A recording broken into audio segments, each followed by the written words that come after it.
Hello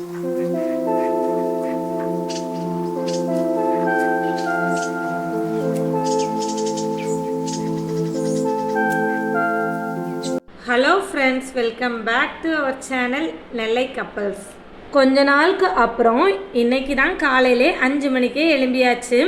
ஏன்னா பசங்களுக்கு இன்றைக்கி ஃபஸ்ட்டு நாள் ஸ்கூல் ஆரம்பிக்கிறது மட்டும் கிடையாது, நமக்குமே ஏதோ ஒரு விடுதலை கிடச்ச மாதிரி தான் இருக்குது. 2 பேர் போடுற சண்டையிலேருந்து முக்கியமாக விடுதலை தான். நல்லா போய்கிட்டு இருக்க லைஃப்பில் ஏதோ டிசாஸ்டர் வந்த மாதிரி தான். நார்மலாக டெய்லி எழும்புவோம், பசங்களுக்கு சமைப்போம், அதுக்கப்புறம் ஒவ்வொரு வேலையாக முடிச்சுட்டு அப்புறம் கொஞ்சம் ஃப்ரீயாக ரெஸ்ட் எடுப்போம். எல்லாமே அப்படி தான் லைஃப் போயிட்டே இருந்தது. இந்த 1 மந்த் லீவ் வந்து தான் எல்லாமே தலைகீழ தூக்கி போட்டுட்டு, என்ன தான் காலையில் 5 மணிக்கு எழும்ப வேண்டாம் அப்படின்னு சொன்னாலும் காலையில் 1 மணி நேரத்தில் முடிக்கிற சமையலை ஸ்கூல் லீவ் டைமில் 1 மணி ஆனாலும் முடிக்க முடியல. அது ஏன்னு தெரியல. காலையில் நம்ம சமையல் பண்ணும்போதுலாம் 6 மணிக்கு பண்ணோன்னா 7 மணிக்கு முடிச்சுட்டு பசங்களை ஸ்கூலுக்கு அனுப்பிட்டு வீட்டுக்கு வந்தால் ஒரு 1 ஹவர் வேலை இருக்கும். வேலையை முடிச்சிட்டோன்னா அப்பப்பான்னு ஃப்ரீயாக இருப்போம்.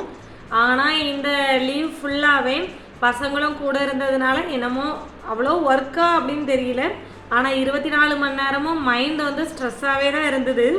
இன்னையிலேருந்து கண்டிப்பாக வாக்கிங் போகலாம் அப்படின்னு சொல்லிட்டு பசங்களுக்கு ட்ரெஸ் எடுத்து வச்சுட்டு அப்படியே என்ன சமையல் பண்ணலான்னு அதுக்கு காய்கறி எல்லாமே எடுத்து வச்சுட்டு சாப்பாடையும் அடுப்பில் போட்டாச்சு. போட்டு வந்து கொதித்த உடனே குறைச்சி வச்சுட்டு மாடிக்கு போய் நடக்கலாம் அப்படின்ட்டு ஐடியாவில் தான் இருக்கேன். சோறு கொதிச்சுட்டு அப்படின்னா நம்ம வந்து மாடியில் போய் நடந்துட்டு வர்றதுக்குள்ளே அது வெந்துடும்.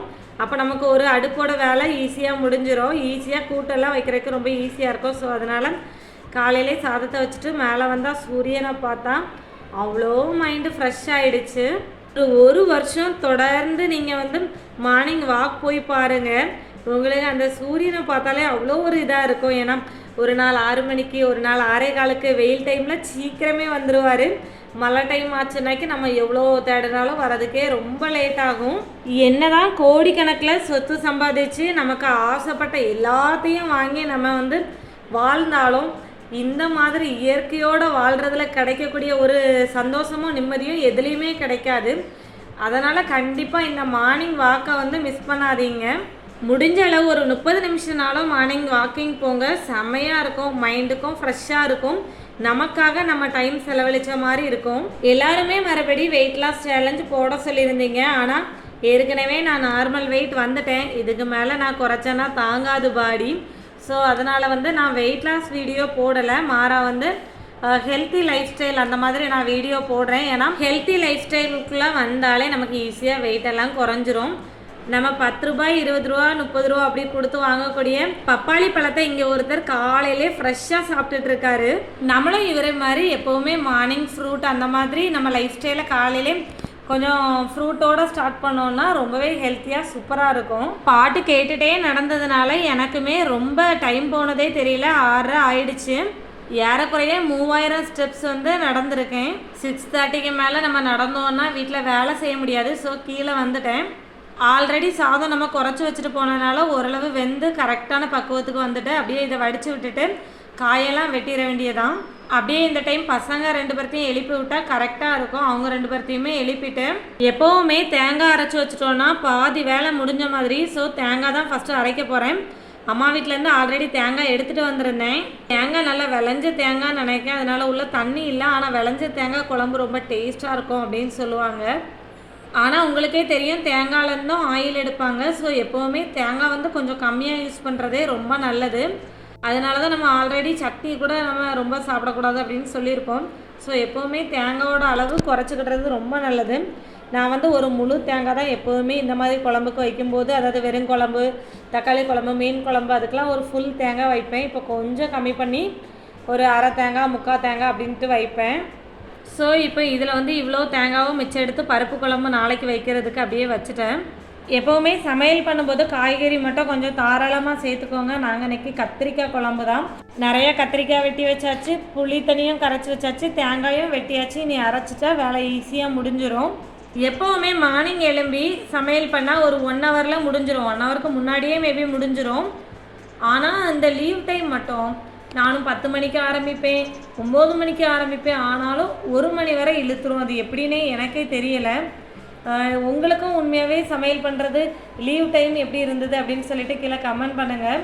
எப்போவுமே காய்கறி வச்சு சமையல் பண்ணும்போது நாட்டுக்காயாக யூஸ் பண்ணுங்கள். நாட்டுக்காய் நம்ம உடம்புக்கு ரொம்பவே ஹெல்த்தியாக இருக்கும். ஏன்னா எப்போவுமே நான் நினைக்கிறது என்னென்னா, நம்ம இருக்கிற இடத்துல என்ன விளையுதோ அதுதான் நம்மளோட பாடி ஹெல்த்துக்கு வந்து ரொம்ப நல்லது. அதாவது நமக்கு வந்து நாட்டுக்காய், நம்மளோட நாட்டுக்காயெலாம் எப்படி முடியும்னா காய்னு முடியும். கத்திரிக்காய், வாழைக்காய், முருங்கைக்காய் அப்படின்ட்டு காய்னு முடிக்கிறது எல்லாமே நம்ம காய் தான். இந்த மாதிரி காய் வாங்கி குழம்பு வச்சிங்கன்னா உடம்புக்கு ரொம்பவே ஹெல்த்தி. எப்போவுமே கேரட், பீன்ஸ் அப்படின்ட்டு வாங்குறத விட இந்த மாதிரி காயை வந்து அதிகமாக வாங்குங்க.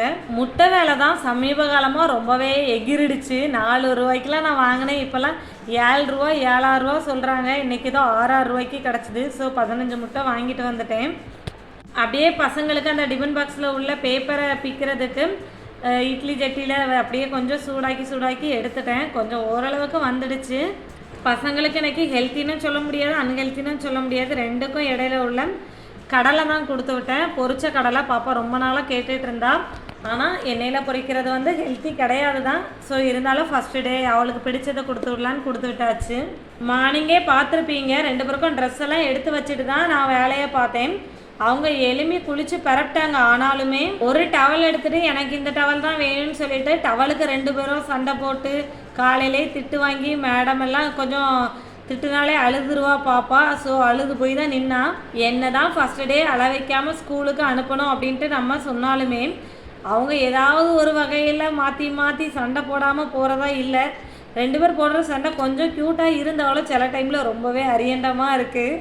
ஒரு குறிப்பிட்ட வயசு வரைக்கும் தான் நம்ம மேக்கப் பண்ணால் ஓகே அப்படின்னு சொல்லிட்டு ஏற்றுப்பாங்க. அதுக்கப்புறம் இது சரியில்லை, அது சரியில்லை, நான் இந்த கலர் லிப்ஸ்டிக் தான் போடுவேன், அந்த கலரில் தான் ஐலைனர் போடுவேன் அப்படின்னு சொல்லிட்டு அவங்க இஷ்டத்துக்கு இருப்பாங்க.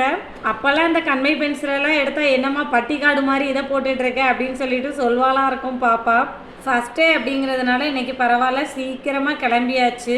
ஸோ இந்த வருஷம் ஃபுல்லாகவே இப்படி கிளம்புனா நல்லா தான் இருக்கும். முன்னாடிலாம் அவங்க அப்பாவை ஸ்கூலில் கொண்டு விட சொல்லுவேன். ஆனால் இப்போல்லாம் அப்படி கிடையாது. நானே காலையில் கொண்டு விட்டுருவேன். நம்ம கொஞ்சம் நேரம் நடந்துட்டு வந்த மாதிரியும் இருக்கும், அப்படியே அம்மா வீட்டுக்கு போயிட்டு வந்த மாதிரியும் இருக்கும். ஸோ அதனால் நானே கொண்டு விட்டுருவேன்.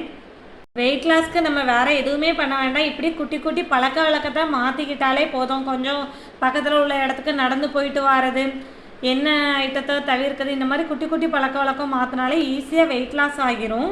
டைம் ஆகிடுச்சு, ஸ்கூலுக்கு கிளம்பலாம் அப்படியே நிற்கும்போது தான் பாப்பா வந்து நகம் வெட்டலை அப்படின்னு சொல்லிட்டு மறுபடியும் நகத்தெல்லாம் வெட்டி எடுத்து, எப்போவுமே ஸ்கூலுக்கு போகும்போது அப்படி தான் கடைசி நேரத்தில் தான் இது இல்லை அது இல்லைன்னு சொல்லுவாங்க. எல்லாம் சரி பண்ணி எடுத்து அவங்கள கூட்டிகிட்டு போகிறதுக்குள்ளேயே ஒரு வழி ஆகிரும். ஆனால் என்ன, அவங்கள கொண்டு விட்டதும் கொஞ்சம் ஃப்ரீயாக இருக்கலாம். ஆனாலும் கொஞ்சம் பசங்களை மிஸ் பண்ண தான் செய்வோம்.